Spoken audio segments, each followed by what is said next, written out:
Vaping, or using a battery-powered device to heat liquid-based nicotine into an inhalable vapor, has reached epidemic proportions among American teenagers, the Federal Food and Drug Administration has determined. More than 2 million middle school, high school, and college students use the devices, according to the 2017 National Youth Tobacco Survey. Some use e-cigarettes, others devices like a Juul. Some contend vaping can be a way to reduce or eventually eliminate a dependency on cigarettes. Others see it as one more way to get hooked on a substance that enriches the manufacturers of the product. To find out more about what's going on here, particularly among youngsters and those under 18, and the legal age of acquiring them is 18 and older, we talked with a group of folks, including a local student, a nurse with the Vermont Department of Health, a member of the Collaborative, a local organization which aims to help teens and adolescents avoid substance abuse, and a merchant whose shop sells Juuls and other vaping paraphernalia.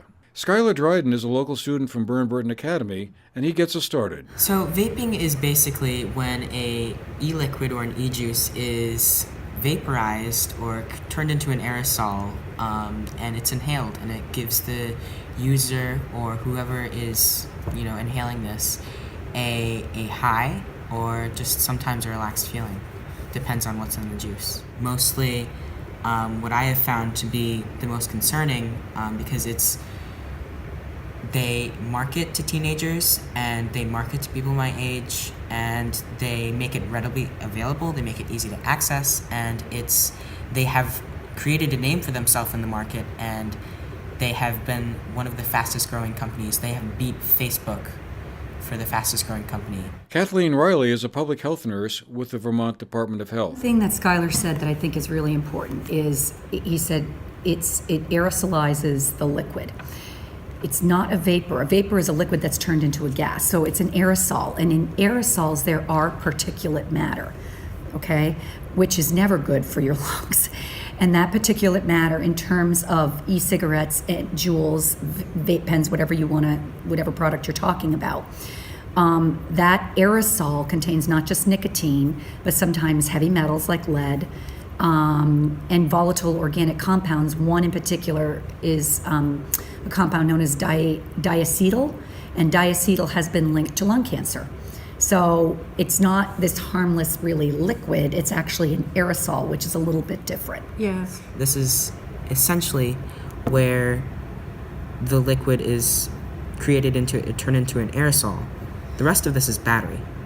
This is all battery. Colette DeBlois is a co-owner of the Bennington Beverage Den and Vape Shop, and she walked us through vaping and e-cigarettes from her perspective. Okay, our vape shop has a designated area where you need to be 18 or older to come in, and if anybody looks younger than 18 or suspect, we card them before they enter the vape shop.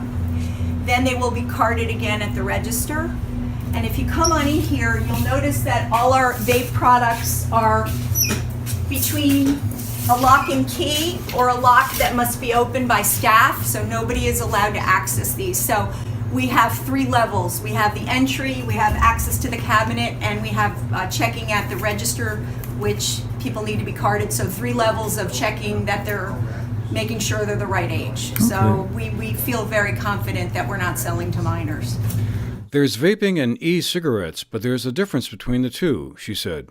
Okay, so e-cigarettes have been around about 3 years. They tend to look like a cigarette. They consist of a battery and a cartridge with nicotine. They are disposable, generally, and the level of nicotine is fixed at a very high level.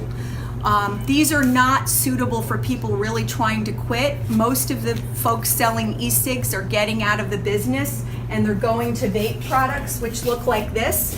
The reason they're going to vape products is because they're refillable, and someone can start with a high level of nicotine and gradually wean down to a low level. That ensures success in quitting smoking and in getting off nicotine. If you go with an e-cig, you'll be hooked for life. You won't be able to go off the e-cig because they don't reduce the level of nicotine. Vapes are refillable, they're much cheaper, and you can go down gradually. And if you look at our liquid cabinet, these are all the refillable liquids that go from a very high level of nicotine down to 0. If you look at some of these, we have 0. So that ensures the success of people reducing their level. It needs to be done gradually over time. Do a lot of kids get these like sort of from online sources? Is that kind of what goes Yeah, on? the problem I've heard, and this is just my opinion, online you can just enter a birth date and you can make up a birth date, and it allows you access. Yeah, you don't generally have to show a driver's license online. It's not heavily regulated right now. There are some rules that any newer companies after the date of, I want to say 2007 or 2008, I could be off. Anybody coming out with new flavors for nicotine liquids, they have to go through an FDA approval process for those liquids. So there are some rules there. Other than that, it's really not that regulated. As you probably heard, the FDA has recently got involved in targeting Juul because they feel like Juul has been enticing youth. So they have asked Juul to pull all their flavors off the market so they can only be sold with an 800 number, but that's a temporary measure until Juul comes up with some better way to ensure that people underage are not buying their product.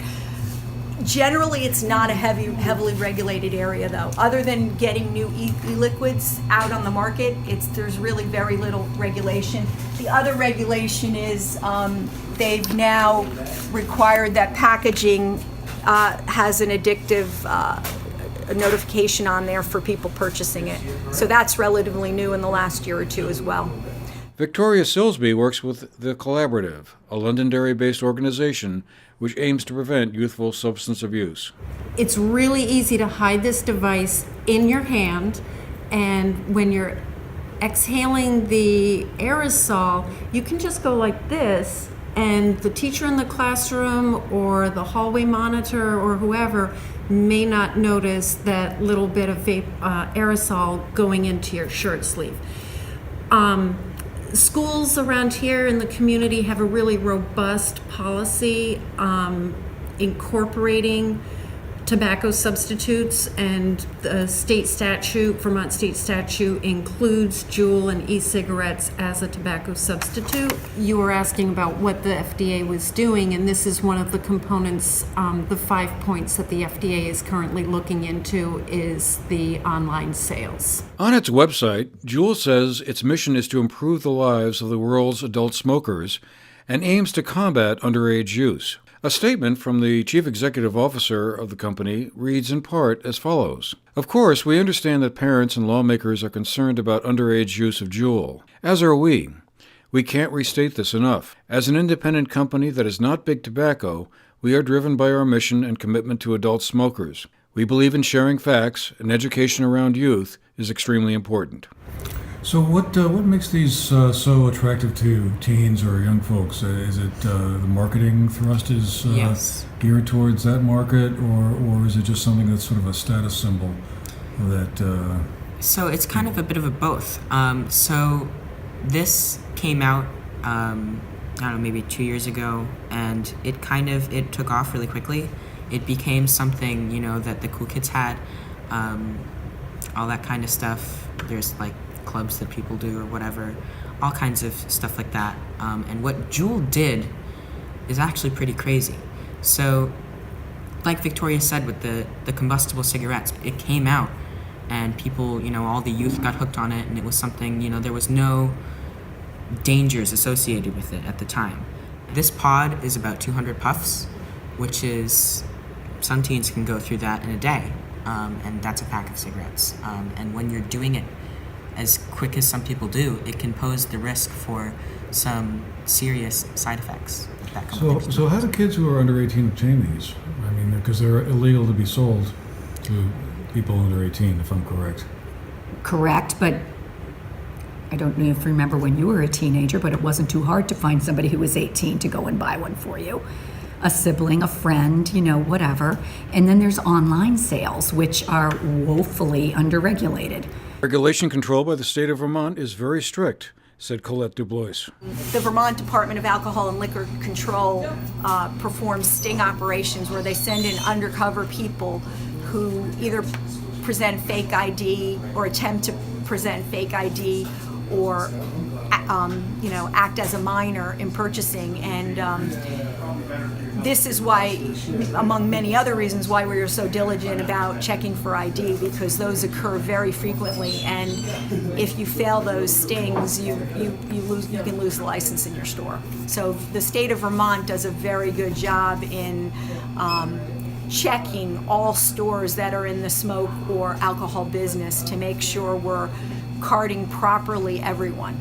So kudos to the state of Vermont. Earlier this year, the Food and Drug Administration announced it would halt the sale of flavored electronic cigarettes and makers of vaping devices if their manufacturers don't submit plans to show they are making so-called robust efforts to keep them out of the hands of underage children or teens. Companies like Juul, like Facebook, are very nimble. They can change their plan quickly and, because they're going for the profit, so they work quickly. The FDA and government agencies do not work quickly. So for instance, I think in 2018 last year, the FDA pushed out its timeline to submit tobacco product review applications for marketing newly regulated non-combustible products, which include e-cigarettes, to 2022. So if you think about the fact that the first Family Smoking Prevention and Tobacco Control Act was passed in 2009, right?